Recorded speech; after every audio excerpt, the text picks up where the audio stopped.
The devil made me do it.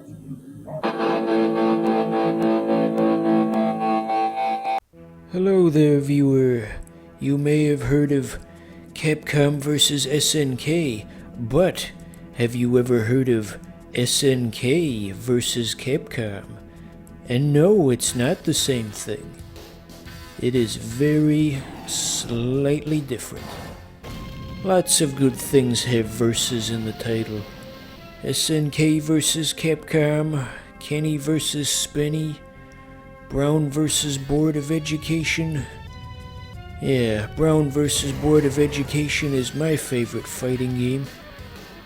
That is for sure.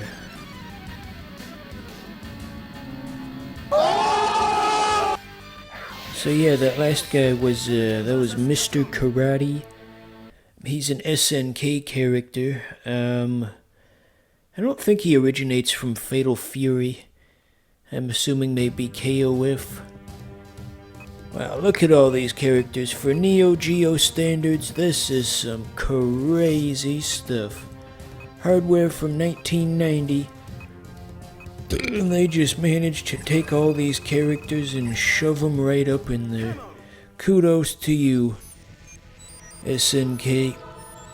So as I was alluding to, there are differences between SNK versus Capcom and Capcom versus SNK.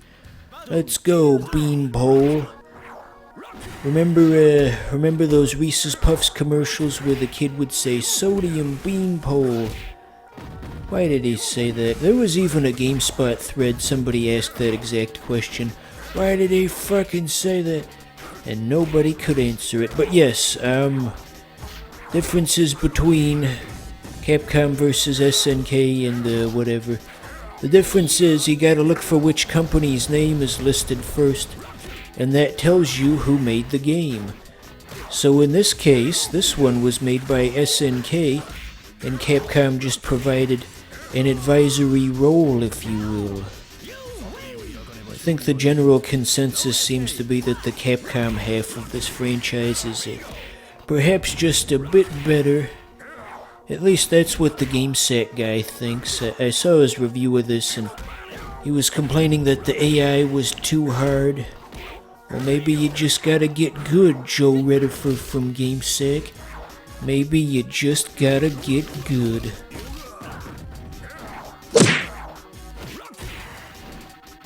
The old boy does have a good point though about the AI in this. It really ramps up. Past a certain point, the AI just reads your inputs.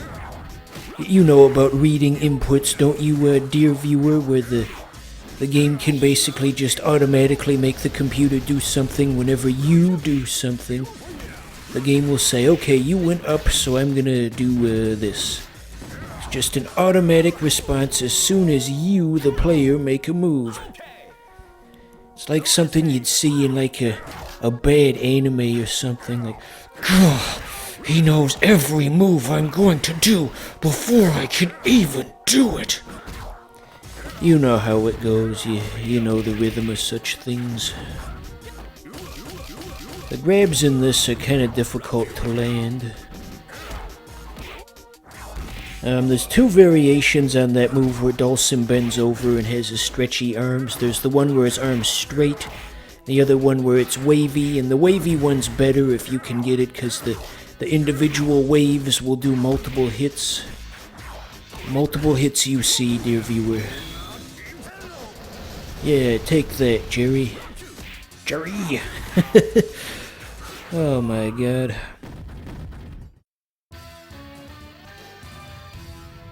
So have you noticed that the borders on the side of the video aren't even the Neo Geo borders like they're supposed to be? Yeah, I made them wrong on purpose. Can you guess what system it actually is? I like the character dialogues at the start. It adds some much needed flavor to what we're doing. Our motives are justified, you see. We have to know why the characters are hitting each other. You stuck your finger in my peanut butter. No, I didn't. I could write for this. I could write for this game that already came out. Oh, he's going extra fast there. It's like some kind of Zach Hadel creation. It's just this 3-foot tall little gremlin that moves extra fast. So occasionally the noise that Dawson makes, the "Here," I am about 90% sure that Clay Fighter, the first one that is, stole that sound effect. Ah, damn it, I missed it. I almost did the extra super just then. It would have been really cool if it had hit, but it didn't hit, so you'll have to use your imagination. He does this crazy shit where he like floats up into the air and punches the other guy 50 times.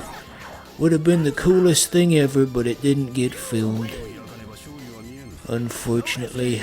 Yeah, so the sound effect that Dawson makes, the I'm pretty sure Clay Fighter stole that and gave it to one of their characters. I think it might have been Blue Suede Goo, in fact. Yeah, we know who that is. Anyway, but it just makes sense that Clay Fighter would do that, since it's supposed to be a parody of Street Fighter. At its core, why not just steal a sound effect or two?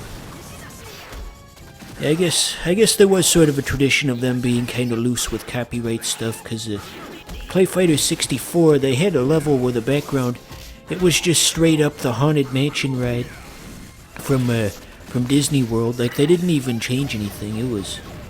Oh, look at that. Thankfully, most of it missed, I think.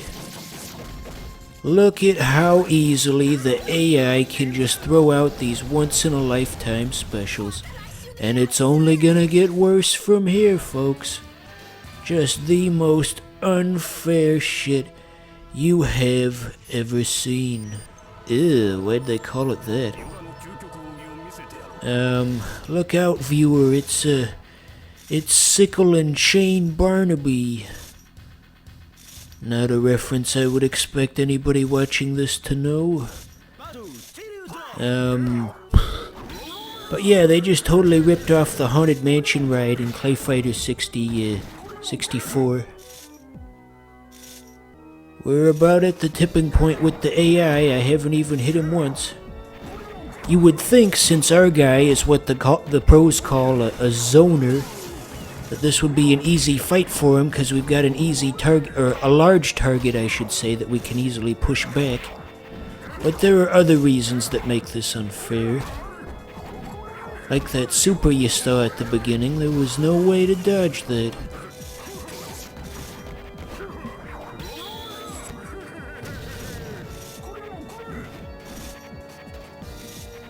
I feel like if Joe Rogan somehow knew about this game, he would be in Earthquake main. It just suits him, you know? He'd probably say something about kettlebells and maybe he'd see Earthquake's eye tattoos and he'd like try to get those for himself. So like, you know, the next episode he'd have an interview with like Kevin Hart or whatever, and he'd just have these crazy like blue flame tattoos around his eyes and on his forehead. He's like, Joe, what the fuck are you doing? You can kind of picture it, can't you? Maybe Joe Rogan could start swinging around a big chain, and a big sickle and chain as well. And when Jamie can't find the clip, he can smash him with it. Yeah, just like that. It's just gonna drop from the ceiling and then blow him up.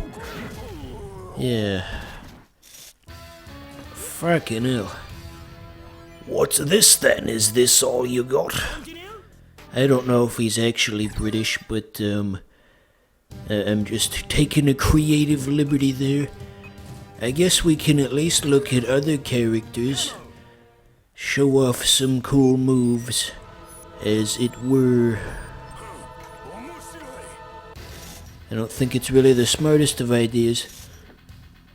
When you can't win, to switch to a different character where you don't even know what the moves are.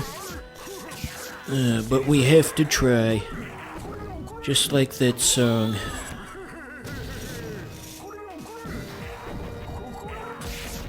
This is really going about as well as it did the last time, if not worse. You know, this guy, our current guy we're playing as, he has like a really messed up like victory speech where he tells the player to off themselves or something. It's like, how dare they put that in a video game? You can't say that to me. My mom says I'm a special little boy. Well, we've hit our wall with this one, so let's move on to some other game. Let's move on to something else, huh?